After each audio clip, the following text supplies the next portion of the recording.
अस्सलामुअलैकुम वरहमतुल्लाहि वबरकातुहू। उम्मीद है आप सब खैरियत, तंदुरुस्ती और आफियत के साथ होंगे। आप देख रहे हैं JJC बाई सर जब्बार। आज की lecture video second year pre engineering और कंप्यूटर साइंस वालों के लिए एक बड़ी इम्पोर्टेंट क्लास है। शुरू करते हैं। बिस्मिल्लाहिर्रहमानिर्रहीम। करवाने जा रहा हूँ मैं आप लोगों को DJ कॉलेज का सेकंड ईयर का मैथ्स का पेपर। काफ़ी तगड़ा पेपर है, जल्दी जल्दी करेंगे हम क्योंकि बोर्ड के एग्ज़ाम बिल्कुल सर पे हैं। कुछ बारीकियाँ भी बताऊंगा, नोट कर लीजिएगा, और कुछ याद करने की चीज़ें वो याद कर लीजिएगा। पहली MCQ, अच्छा मैंने आपकी आसानी के लिए लेफ्ट पे चैप्टर के नंबर लिख दिए हैं कि किस किस चैप्टर की MCQs हैं, ठीक है। दरमियान में मैं आपको बता दूँगा कौन कौन सी MCQs उन्होंने बुक से हट कर दी है, यानी बुक की वर्ड टू वर्ड एक्सरसाइज की नहीं है, ठीक है। अब पहले में लिखा हुआ था सेट ऑफ, अब इसमें R का मतलब होता है रियल नंबर। रियल नंबर जो होता है ना, प्लस इन्फिनिटी से माइनस इन्फिनिटी तक होता है, लेकिन इन्फिनिटी उसमें इंक्लूड ना हो। तो ये स्मॉल ब्रैकेट और स्क्वायर ब्रैकेट जो है, इसमें आपने फर्स्ट ईयर के चैप्टर 9 में पढ़ा होगा। ये जो स्मॉल ब्रैकेट होता है, इसका मतलब ये होता है कि ग्रेटर देन और लेस देन। अगर ये स्क्वायर ब्रैकेट वाला आप इन्फिनिटी ले लेंगे तो इसका मतलब हो जाएगा ग्रेटर और इक्वल, उसमें इन्फिनिटी शामिल हो जाएगा, गलत हो जाएगा, सही है। ये चैप्टर 2 की थी। उसके बाद दूसरी MCQs वेक्टर फंक्शन चैप्टर 5 की है। वो कह रहे हैं कंटिन्यूअस होगा कब। इसमें आपको अगर अपॉन नज़र आ रहा हो t-2 लिखा हुआ है, तो t-2 जो है, अगर इसको मैं 0 ले लूँ तो इसका अंदर t हो जाएगा 2। तो 2 ना हो, बाकी कुछ भी हो, तो ये फंक्शन एग्जिस्ट करेगा, यानी कंटिन्यूअस रहेगा। तो ये देखें पहले ऑप्शन में t नॉट इक्वल टू 0 है कि t नॉट इक्वल टू 2 है, सॉरी 2 के अलावा कुछ भी हो रियल नंबर, तो इसका अंदर इसका ऑप्शन हो गया A। ये भी वर्ड टू वर्ड बुक की थी। अच्छा ये अब अगली जो है ये भी बुक की है, लेकिन ये समझने की है थोड़ी, इसको मैंने आपके लिए मेहनत की है टाइम बचाने के लिए। देखें इसमें उसने लिखा था function of x 3x plus 2 and function of function यानी composite function is equal to x, then find f2 यानी फंक्शन एट 2। सही, ये क्वेश्चन है। अब इसके अंदर जो है हमें ये करना है कि आपको 2 का मतलब समझ में आ रहा है कि ब्रैकेट में इसका नहीं x की वैल्यू 2 है, तो इसका मतलब हुआ कि आप x की जगह 2 रख दें। तो अब x दो जगह लिखा हुआ है, बस समझिए जल्दी से। एक यहाँ पे लिखा हुआ है gx और एक 3x, तो इन दोनों जगह पे ये 2 2 आ जाएगा, यानी फंक्शन ऑफ 2 हो जाएगा, और प्लस 2 सवाल के अंदर ये रहा। तो अब इसका मतलब हो गया 3 of function of 2 plus 2 is equal to 2, ठीक है।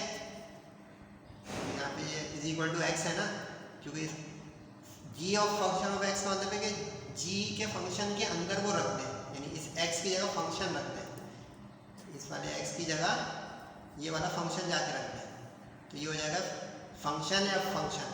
तो अब यहाँ पे ये 2 - 2 0 हो जाएगा, 0/3 से 0, तो इसका मतलब इसका ऑप्शन आ जाएगा ऑप्शन C 0। ये वर्ड टू वर्ड बुक की है। तीसरी भी चौथी भी बुक की है डिफ्रेंशिएशन की, लेकिन मैंने इसको सॉल्व कर दिया है।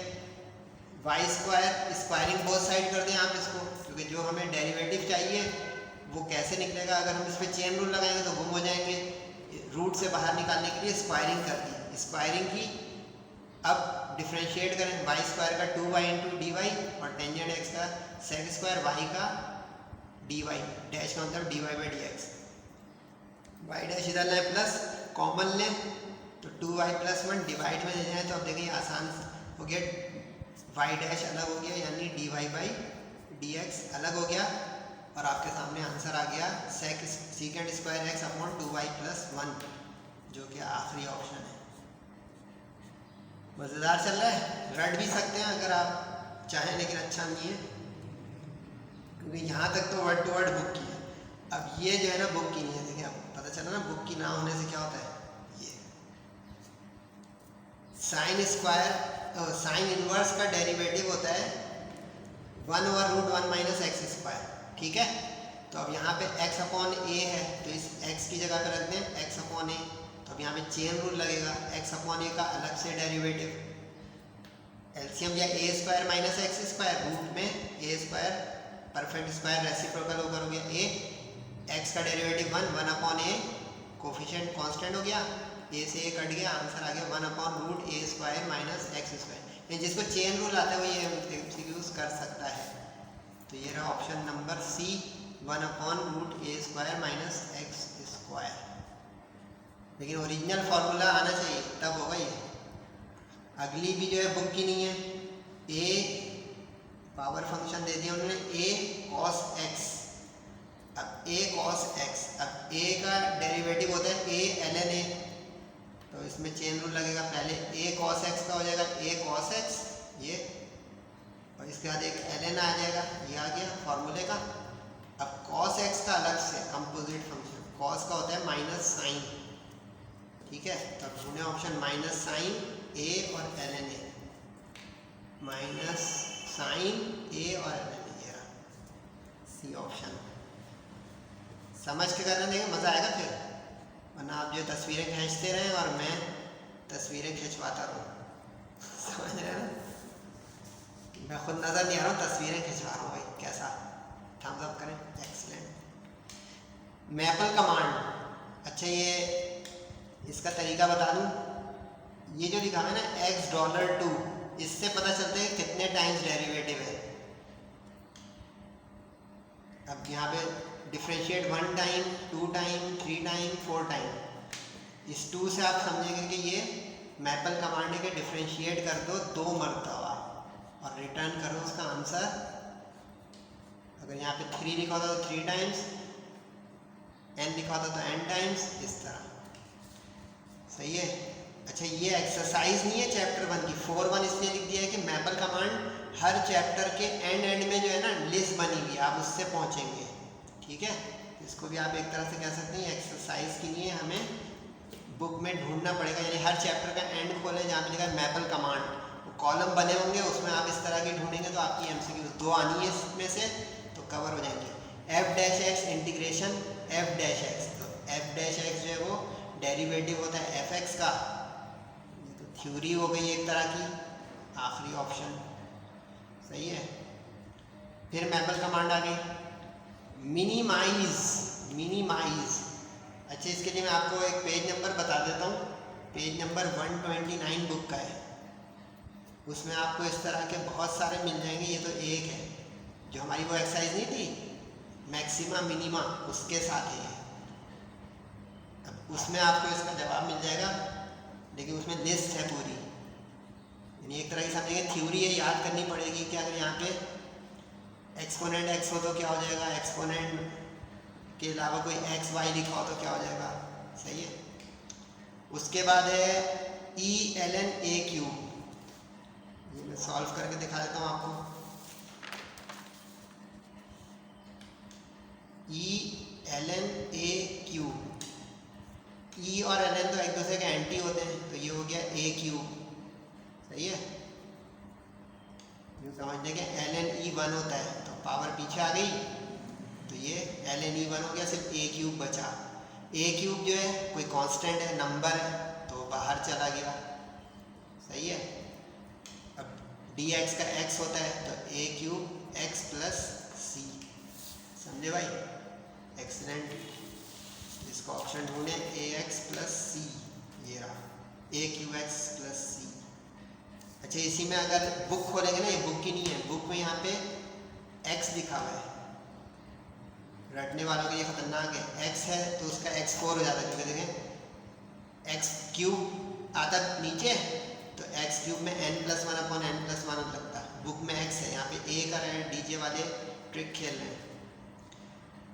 चैप्टर 7 थ्योरी है कि अगर हम किसी पॉइंट की पोजीशन इस तरह मालूम करना चाहेंगे, ये पॉइंट लाइन से ऊपर है या नीचे है, ये पॉइंट है x1 y1 और ये लाइन है ax plus by plus c।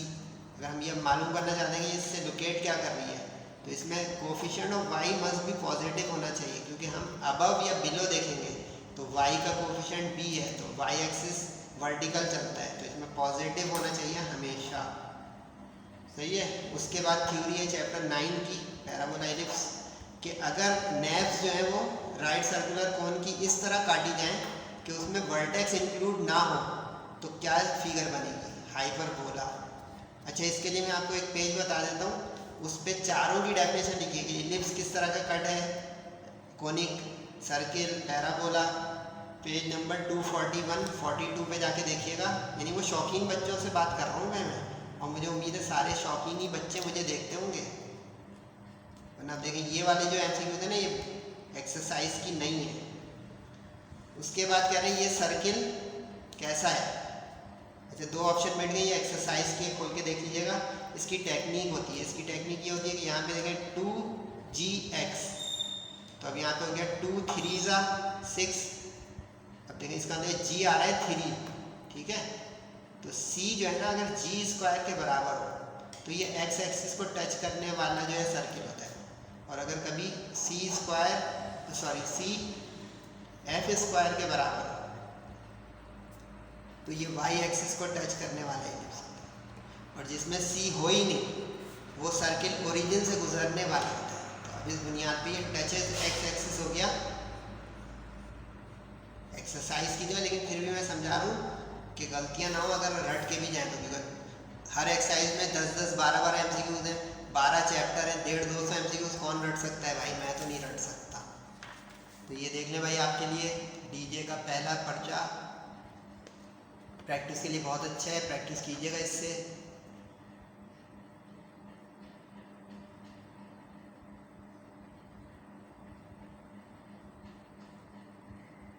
ये जी कुछ एमसीक्यूज रह गई। अगर एलिप्स का जो फोकस है वो कोइंसाइड कर दे, कोइंसाइड का मतलब है कि सुकड़ के उसी जगह पर आ जाए जहाँ पे उसका सेंटर है, तो वो एलिप्स नहीं रहता, वो सर्किल हो जाता है। इसलिए हम कहते हैं सर्किल एलिप्स का एक लिमिटिंग केस है। ये दोनों की इक्वेशन का भी देखिएगा, सर्किल और एलिप्स की इक्वेशन में x स्क्वायर y स्क्वायर करीब करीब आ रहा होता है। सही है। उसके बाद 9 चैप्टर में एक आखिरी एक्सरसाइज थी, transformation translation of axis and coordinates. उसमें कह रहे हैं कि अगर 45 डिग्री पर घुमा दें, अब साइन 45 कॉस 45 जो होता है वो बराबर होता है, साइन 45 और कॉस 45 होता है 1/√2। लेकिन उसने कहा ऑर्डिनेट बताओ। ऑर्डिनेट का मतलब होता है y, एब्सीसा का मतलब होता है x। अच्छा, बुक में ट्विस्ट मारा है उन्होंने, बुक खोलेंगे तो यहाँ पे एब्सीसा है, अब जो रट के गया वो फंसा। अगर एब्सीसा बोलता तो ये वाला ऑप्शन होता है x = x dash y dash minus, लेकिन उसने पूछा ऑर्डिनेट, तो ऑर्डिनेट में y वाला ढूंढे माइनस, और शिफ्टिंग जब होती है ना काउंटर क्लॉकवाइज में, प्लस वाला कभी नहीं आ सकता, माइनस वाला आएगा। आवाज़ आ रही है मेरी, तस्वीर खींच रहे हैं तो मर्जी है भाई, मेरी आवाज़ नहीं सुनेंगे ना तो ये सब रटना पड़ जाएगा। Order and degree, order and degree कैसे निकालते हैं भाई? सबसे हाईएस्ट जो डेरिवेटिव होता है ना, उसके ऊपर जो पावर होती है ये तय करवाती है ऑर्डर और डिग्री। अब इसमें देखें, हाईएस्ट सेकंड डेरिवेटिव है और उसका ऊपर 1 है पावर, तो इसका मतलब ये इसका ऑर्डर हो गया और ये इसकी डिग्री हो गई। देखिए डिग्री पावर को कहते हैं ना, ये डिग्री है और ये जो है ये ऑर्डर है। अब इस तरह जो है 2 1, लेकिन जब यानी देखिए रूट था तो स्क्वायरिंग करनी पड़ेगी ताकि पता चले कि d2y/dx स्क्वायर पे क्या, थोड़ी मिसप्रिंटिंग है, d2y होगा, y पे स्क्वायर नहीं होगा, y से पहले होगा, तो 2 1, क्योंकि हाईएस्ट जो ऑर्डर आ रहा है वो 2 और उसके ऊपर जो पावर आ रही है 1। कभी d2y/dx स्क्वायर के ऊपर 3 होता होल पे, तो हम कहते हैं उसकी डिग्री जो है वो 3 है। ऑर्थोगोनल ट्रेजेक्ट्री, उन्होंने ऑर्थोगोनल ट्रेजेक्ट्री का पूरा सवाल ही दे दिया भाई, ये एक्सरसाइज में नहीं है, ये खुद सॉल्व करना पड़ेगा आपको। फिर भी देखना मैंने आपके लिए सॉल्व कर दिया जल्दी जल्दी। अच्छा, इसमें एक मिस प्रिंटिंग भी है इस वाली एमसीक्यूज में, माइनस प्लस का मसला आ रहा है, आप भी देखेंगे आपको भी नजर आएगा। ex का derivative ex, e minus Y का e माइनस वाई इंटू -1 और dy/dx, k का कांस्टेंट का 0। अब इसका तरीका क्या होता था ऑर्थोगोनल ट्रायजेक्ट्री का, dy बाई डी एक्स को बदल दिया जाता है minus D X upon D Y से। इसका आप मेरा लेक्चर भी देखेंगे तफसीली 10.3 का, उसमें ये पूरे सवाल में। अब इसको अगर आप वेरिएबल सेपरेट करके इंटीग्रेट करेंगे, वेरिएबल पहले सेपरेट करें x की तरफ dx और y की तरफ dy और फिर इंटीग्रेट कर लें, तो आप खुद देखेंगे क्या होगा। ई वाई के साथ तो ई वाई आ जाएगा, लेकिन ई माइनस एक्स के साथ एक माइनस भी आएगा। लेकिन डीजे वालों ने जो है उसमें एक माइनस को गायब कर दिया है, तो ये वाला ऑप्शन आएगा तो, लेकिन माइनस के साथ, इसमें एक माइनस लगा लें ऑप्शन बी के साथ, वरना ये इसमें मिस प्रिंटिंग है, यहाँ माइनस आना चाहिए। ये जो मैं कर रहा हूँ ना, ये टाइम नहीं ख़राब कर रहा हूँ, समझा रहा हूँ, इसको समझें।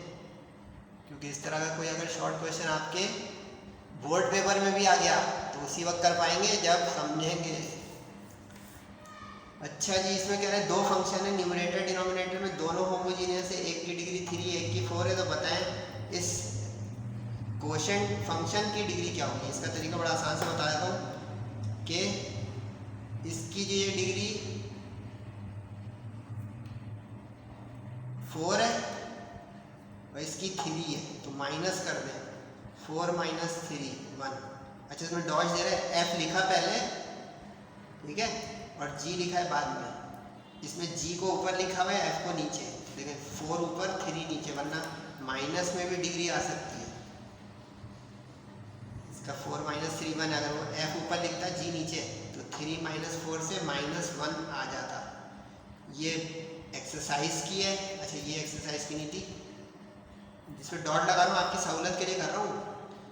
फास्टेस्ट मेथड जो है 1/3 या 1/3 सिम्पसन रूल है इंटीग्रेशन को करने का, chapter 12। Equation X Y equal to C square क्या चीज़ रिप्रेजेंट कर रही है भाई, हाइपरबोला।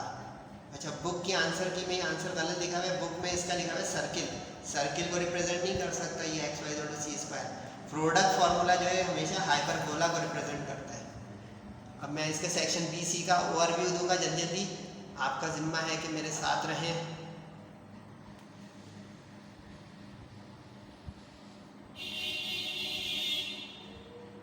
ये जनाब, अब डीजे कॉलेज का सेक्शन बी और सी, इसमें मैंने आपके लिए काफ़ी कुछ किया हुआ है, इसको समझें। इसमें ये आपके लिए मैंने किया हुआ है कि 2-3 सवाल जो है वो नए से उसको सॉल्व किया हुआ है, वो दिखाऊंगा, और बाकी जो है उसका मैंने रेफरेंस लिख दिया कि बुक में कहाँ गए, वर्ड टू वर्ड एक्सरसाइज का है, ठीक है। सेक्शन बी में 10 सवाल करने होंगे 15 में से। मॉडल पेपर में से इन्होंने फॉलो किया है, लेकिन मॉडल पेपर का वर्ड टू वर्ड कोई क्वेश्चन नहीं दिया है। तो ये प्रैक्टिस के लिए बहुत अच्छा पेपर है। सिर्फ जहाँ जहाँ अनएक्सपेक्टेड लगेगा मैं सर्किल लगा दूंगा कि ये सवाल अनएक्सपेक्टेड है, इस पर हल्का हाथ रखें। लिमिट के चैप्टर में से 2 पार्ट आने, एक करना है।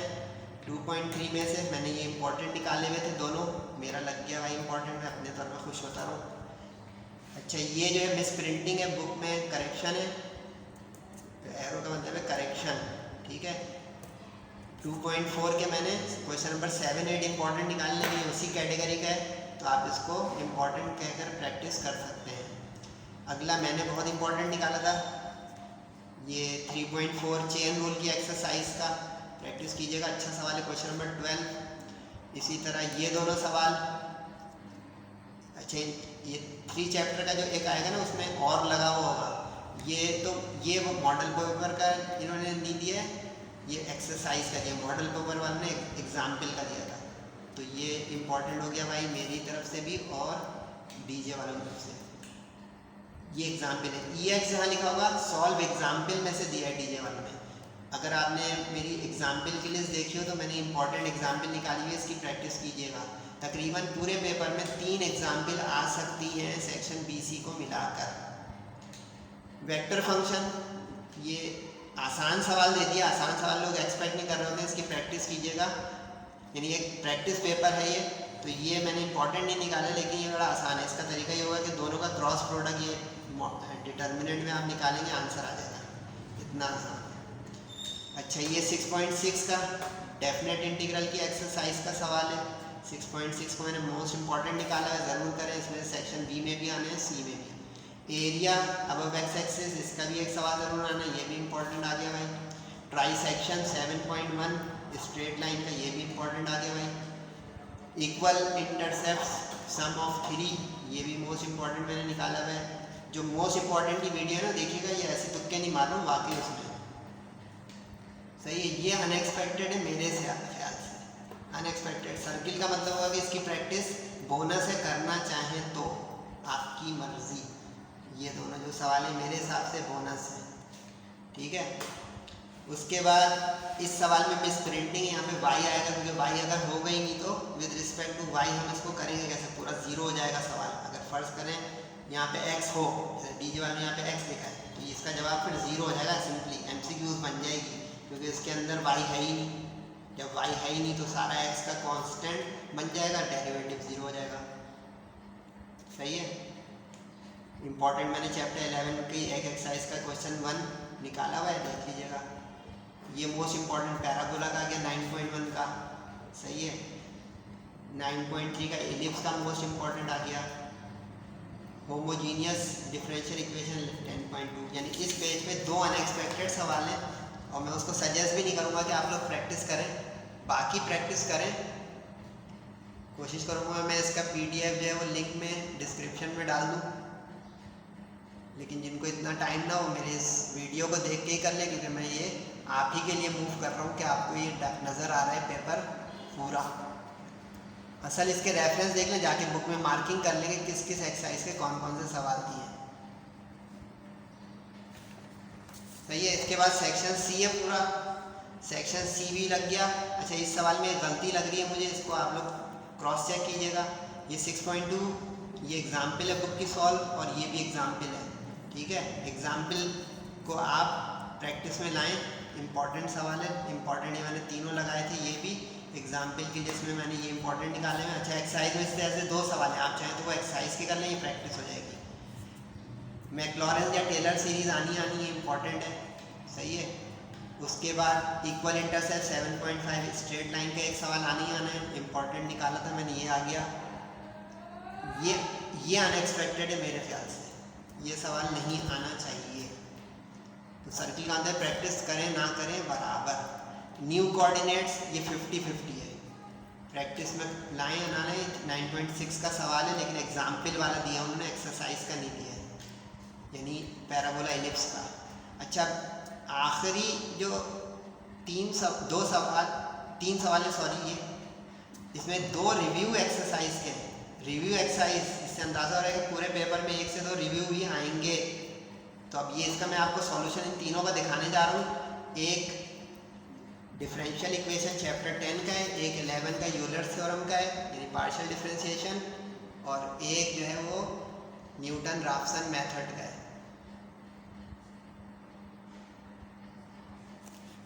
इन तीनों के सॉल्यूशन देखें और फिर छुट्टी मनाएं जल्दी।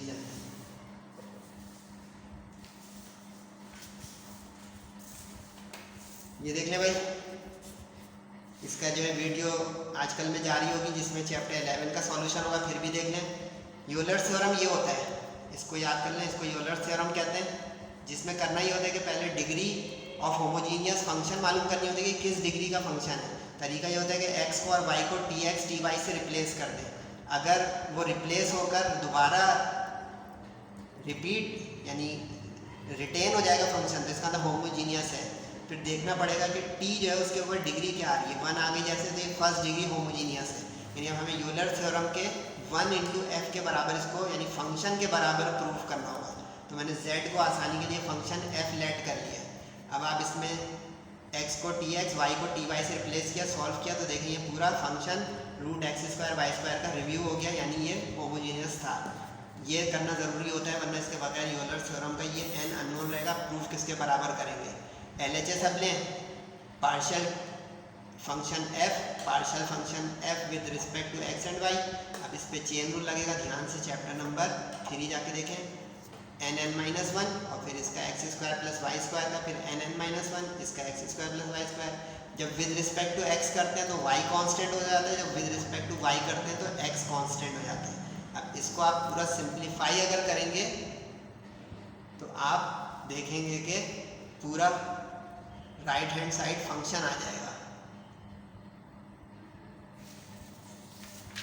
ये देखें, x X square plus Y square, root वाला एलसीएम लिया, सेम ऊपर पूरे को पावर 1 है, 1 माइनस रूट का मतलब हाफ होता है, हाफ हो गया, 1 माइनस हाफ हाफ हो गया, रूट आ गया, याद रहा फंक्शन था ये, फंक्शन का 1 आ गया, यानी यूलर थ्योरम वेरीफाई हो गया। अच्छा लगा है तो दुआ करें भाई कि ये रिव्यू एक्सरसाइज का है लेकिन आसान है। आ जाए, डीजे वालों ने प्रैक्टिस करवा दी, अच्छी बात है, रिव्यू की तरफ ध्यान नहीं जाते बच्चों का, तो ये प्रैक्टिस कर लीजिएगा, मेरा मशवरा है ये। क्वेश्चन नंबर 8 जो है ये डिफरेंशियल इक्वेशन का है, वो 9 था। डिफरेंशियल इक्वेशन वो कह रहे हैं कि डिफरेंशियल इक्वेशन मालूम करें, हम आपको सॉल्यूशन दे रहे हैं। अब इसका तरीका ये होता है कि आप पहले इसमें से इस कांस्टेंट को फारिग करेंगे तो डिफरेंशियल इक्वेशन आएगी, इसको आर्बिट्रेरी कांस्टेंट कहते हैं। अब इसका तरीका ये होता है कि पहले डिफरेंशिएट करें, तो अब कॉस वाले पे चेन लगेगा, कॉस का माइनस साइन ln x का 1/x, साइन का कॉस ln x का 1/x। अब इसको सिंप्लीफाई करते जाएंगे इतिहास से, तो आपके पास पहुंच जाएगा क्रॉस मल्टीप्लाई करके x dy/dx। अगेन डिफरेंशिएट जब करेंगे तो आप देखेंगे क्वेश्चन रिपीट हो गया, यानी फंक्शन आ गया वापस से, ये देखें, देख रहे हैं a cos ln x b sin ln x वापस आ गया, इसलिए हम इसको अब लिख सकते हैं y। ये इसमें टेक्निक है, ये रिव्यू एक्सरसाइज का है।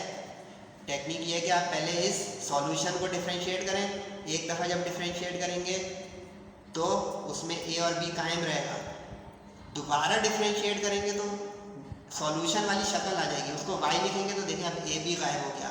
यही है ट्रिक कि a b को एलिमिनेट कर देंगे तो हम कहेंगे सॉल्यूशन आ गया रिवर्स, यानी डिफरेंशियल इक्वेशन आ गई। अब इसमें से इस y को क्रॉस मल्टीप्लाई कर दें, ठीक है, ये हो गया, अपॉन x है, x into D Y, X into X X square, और dy का मतलब होता है y डैश, और d2y का मतलब होता है y डबल डैश, यानी ऐसा रिजल्ट जिसके अंदर डेरिवेटिव हो इसको कहते हैं डिफरेंशियल इक्वेशन, और ऐसा result which is free from derivative हो उसको कहते हैं सॉल्यूशन ऑफ डिफरेंशियल इक्वेशन। सही है ना, ये भी अच्छा सवाल है, प्रैक्टिस कीजिएगा। इसके बाद आप लोगों का पसंदीदा न्यूटन राफसन, लेकिन उन्होंने अनएक्सपेक्टेड सवाल दिया है न्यूटन राफसन का। मैंने इसके शुरू के 4 इंपॉर्टेंट निकाले, उन्होंने एक्सरसाइज का क्वेश्चन नंबर 7 दे दिया है, लेकिन करने वाले करें। मैं इसकी सिर्फ शक्ल दिखा दूँ क्योंकि न्यूटन राफसन मेथड तो आपको आता होगा, सिर्फ स्टेप देख लें कि इसमें क्या क्या करना होता है। इसमें ये करना होता है कि जो आपको इनिशियल गैस दिया होता है उसकी बुनियाद में पहले फंक्शन और डेरिवेटिव की वैल्यू निकालनी होती है। अच्छा, साइन कॉस का जब फंक्शन निकालेंगे तो रेडियन में सेट कर लीजिएगा अपने कैलकुलेटर को, मॉड दबाएंगे और डिग्री ग्रेडियन रेडियन, और अगर रेडियन दबाएंगे तो रेडियन की वैल्यू निकालेंगे, यानी जैसे यहाँ लिखा है साइन 1, रेडियन में साइन 1 जो आएगा ना वो सॉल्व करेंगे तो ये मेरी वैल्यूज आपकी मैच होंगी, वरना आप कहेंगे सर ने कैसे निकाली है। रेडियन फंक्शन में मोड सेट कीजिएगा जब भी आपको चैप्टर नंबर 12 के साइन कॉस वाले सवाल करने हो। पॉइंट समझे, वरना क्या होगा, गलती हो जाएगी बेटा। ये इसका दूसरा हिस्सा है क्योंकि 3 इटरेशन तक करना है। अच्छा, बुक में इसका लिखा हुआ नहीं है कितनी इटरेशन तक करें, 3 तक करिएगा, बुक वालों ने 4 तक किया हुआ है। 3 iteration are sufficient. Board exam में इटरेशंस की तादाद लिख देगा तो बाउंड हो जाएंगे, नहीं लिखेगा तो आप 3 तक कीजिएगा, 3 से आगे मत कीजिएगा। सही है, तो ये था जनाब डीजे कॉलेज का मज़ेदार पेपर, इसको फॉलो कीजिएगा क्योंकि इम्पोर्टेंट पेपर है ये। सही है, अपना और सबका बहुत ख्याल रखिएगा, खास करके अपने वालिदैन का। दुआओं की दरख्वास्त है। सही है, जब सर के लिए दुआ कीजिएगा कि मैं आगे और बोर्ड एग्ज़ाम से पहले आपके लिए मुख्तलिफ प्रीलियम पेपर ले आऊँ। अस्सलामु अलैकुम वरहमतुल्लाहि वबरकातुहू।